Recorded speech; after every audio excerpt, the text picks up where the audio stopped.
SSC পরীক্ষা শেষে অবকাশ যাপনে কক্সবাজারে আসেন ৩ বন্ধু পর্যটক। কক্সবাজারে আসেন এবং তারা গতকাল ৭ সেপ্টেম্বর দুপুরে কক্সবাজার সমুদ্র সৈকতে লাবণী পয়েন্টে গোসলে নামে। একসময় ঢেউয়ে তোড়ে বেশ যাচ্ছিল। ও সময় দুজনকে সিএসএফ লাইফগার্ড কর্মী উদ্ধার করলেও আহনাফকে উদ্ধার করতে সক্ষম হয়নি। পরবর্তীতে আজকে সকাল ৭টা কিংবা ৮টার দিকে কক্সবাজার সমুদ্র সৈকতের যে সমিতিপাড়া পয়েন্ট থেকে আহনাফের ভাসমান মরদেহ উদ্ধার করা হয়েছে। আজকে সকালে এই মরদেহটি দেখতে পেলে স্থানীয়রা পুলিশকে খবর দেয়। পুলিশ গিয়ে ঘটনাস্থলে গিয়ে পুলিশ এবং ফায়ার সার্ভিস গিয়ে মূলত উদ্ধার করে। গতকালকে যে ঘটনা, গতকাল ৭ সেপ্টেম্বর দুপুর 2টা 40 মিনিটের দিকে তারা মূলত 3 বন্ধু সাগরে নেমে দুর্ঘটনার কবলে পড়ে। ও সময় ঢেউয়ের তোড়ে 3 জনই নিখোঁজ হয়।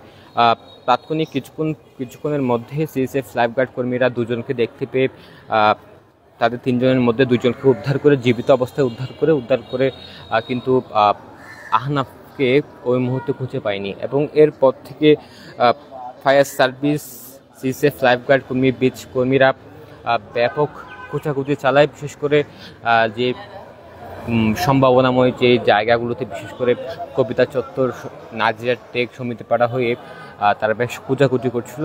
গভীর রাতে আমরা দেখেছি এই উদ্ধার অভিযান চালিয়েছে, কিন্তু উদ্ধার করতে সক্ষম হয়নি। পরবর্তীতে আজকে সকালের দিকে খবর আসে সমিতিপাড়া পয়েন্টে একটি অজ্ঞাত মরদেহ ভেসে আসে। তখন ফায়ার সার্ভিস গিয়ে এবং আহনাফের স্বজন গিয়ে পরিচয় শনাক্ত করে। তবে এই মুহূর্তে আমরা যেটি খবর পেয়েছি, আহনাফের মরদেহ কক্সবাজার সদর হাসপাতাল নিয়ে আসা হয়েছে এবং এখান থেকে পরিবারকে হস্তান্তর করা হয়েছে, এমন খবর আমরা জেনেছি। তবে মর্গে নেই, আহনাফের মরদেহ পরিবারের হেফাজতে রয়েছে, পরিবারকে হস্তান্তর করা হয়েছে, এমনটি আমরা খবর জেনেছি।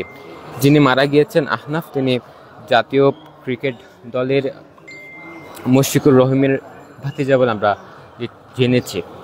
এখানে তার স্বজন ছিল। গতকাল রাতে আমরা দেখেছি স্বজনের আহাজারি, আহনাফকে খুঁজে না পেয়ে দীর্ঘক্ষণ ধরে কান্নায় ভেঙে পড়ছিলেন। সাগর পাড়ে বসে আহনাফকে খুঁজছিলেন তার স্বজনেরা। তবে অবশেষে আজকে সকালে দুঃখের মধ্যে তার স্বজনকে অর্থাৎ আহনাফকে ফিরে পাওয়ার পর কান্নায় আরও ভেঙে পড়েন। এবং এই যে প্রতিনিয়ত এমন ঘটনা কক্সবাজারে, এর আগে আমরা দেখেছি গত কয়েক মাস আগে অরিত্র নামে একজন নিখোঁজ হয়েছেন, যার সন্ধান এখনো পর্যন্ত মিলেনি। অরিত্র হাসানের নিখোঁজের শোক কাটিয়ে উঠতে কক্সবাজারে আবারও একটি ঘটনা, আহনাফের নিখোঁজ হওয়ার খবর, দীর্ঘক্ষণ নিখোঁজ থাকা এবং আজকে সকালে মরদেহ উদ্ধার, সব কিছু মিলিয়ে এই যে কক্সবাজার সমুদ্র সৈকতে প্রতিনিয়ত এমন প্রাণ যাচ্ছে।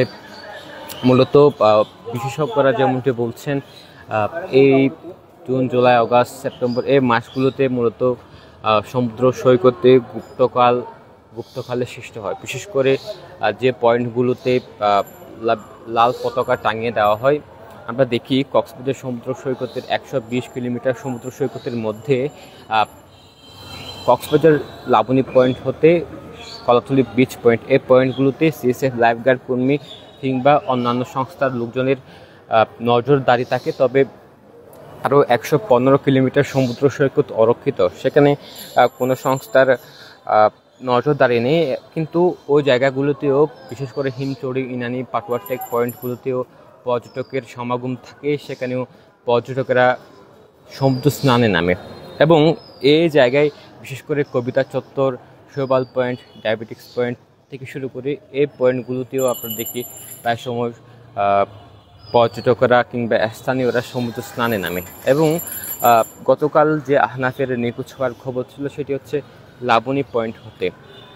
সিএসএফ লাইফগার্ড কর্মীরা বলছেন, লাবণী পয়েন্টে যে গুপ্তকাল সৃষ্টি হয়েছে, তারা পতাকা টাঙিয়ে দিয়েছে বিপজ্জনক স্থান হিসেবে বিবেচনা করে। সেখানে লাল পতাকা টাঙিয়ে দেওয়া হচ্ছে। লাল পতাকা অর্থ হচ্ছে সেখানে গোসলে নামা বিপজ্জনক কিংবা এখানে গুপ্তকাল রয়েছে, অথবা রিপ কারেন্টের অর্থাৎ উল্টো স্রোতের সৃষ্টি হয়, যার কারণে এই জায়গায় বিপদের সম্মুখীন হতে পারে, সেহেতু তারা লাল পতাকা টাঙিয়ে দিয়েছিল। তবে অনেক পর্যটক সেটি অমান্য করে হাঁটু পানির উপরে গিয়ে গোসলে নামতে গিয়ে মূলত এই দুর্ঘটনাগুলোর কবলে পড়ছে। গতকাল আহনাফ তার 3 বন্ধু নিয়ে এসএসসি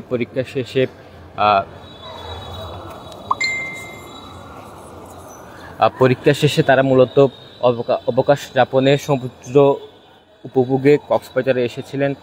3 বন্ধু এসেছিলেন, একসাথে নেমেছিলেন সাগরে, কিন্তু অবশেষে নিখোঁজ হওয়ার ঘটনার পর 2 জনকে উদ্ধার। তবে আহনাফ এখনও প্রায় দীর্ঘক্ষণ নিখোঁজের পর আজকে সকালে কক্সবাজার শহরের সমিতিপাড়া এলাকার সমুদ্র সৈকত থেকে ভাসমান অবস্থায় তাকে উদ্ধার করা হয়। তবে এখন যেটি খবর পেয়েছি, তার মরদেহ তার পরিবারের কাছে হস্তান্তর করা হয়েছে।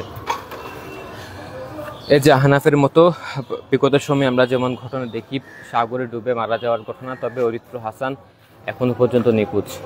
তবে আহনাফকে প্রায় দীর্ঘ ঘন্টা পর খুঁজে পাওয়া গিয়েছে।